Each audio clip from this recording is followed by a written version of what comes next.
நோயெல்லாம் நோய் செய்தார் மேலவாம், நோய் செய்யார் நோய் இன்மை வேண்டுபவர்.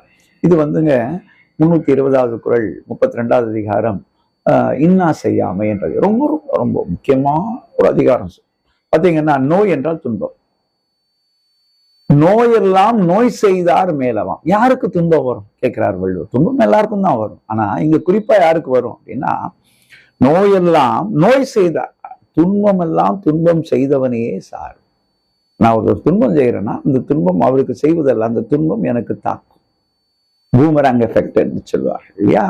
அது மாதிரி அந்த துன்பம், அந்த நோய், அந்த துன்பம் என்னையும் தாக்கும். நோயெல்லாம் நோய் செய்தார் மேலவாம், நோய் செய்யார் துன்பம் செய்யார். யார்? நோய் செய்யார் நோய் இன்மை வேண்டுபவர். எனக்கு எந்த துன்பம் வரக்கூடாது அப்படின்ற எண்ணம் உள்ளவர்கள், சுத்த எண்ணம் உள்ளவர்கள், வைராக்கிய எண்ணம் உள்ளவர்கள் பிறருக்கு துன்பம் செய்வதை தவிர்க்க வேண்டும். பிறருக்கு துன்பம் செய்தால் நீ துன்பப்பட்டாக வேண்டும், நீ துன்பமின்றி இருக்க வேண்டும், அல்லது துன்பம் உன்னை வருத்தாமல் இருக்க வேண்டும். துன்பம் இல்லாமல் மனிதன் வாழ முடியாது இல்லையா? அதை வருத்தாமல் இருக்க வேண்டும். அந்த துன்பத்தின் வீச்சு அடர்த்தி உன்னை நெருக்காமல் இருக்க வேண்டும் என்றால் நீ பிற உயிர்களுக்கு தீங்கு செய்யாமல் இருப்பதே உயர்ந்த அறம். அது இன்னா செய்யாமை என்ற அறம் என்பதை நிறைவு செய்கிறது.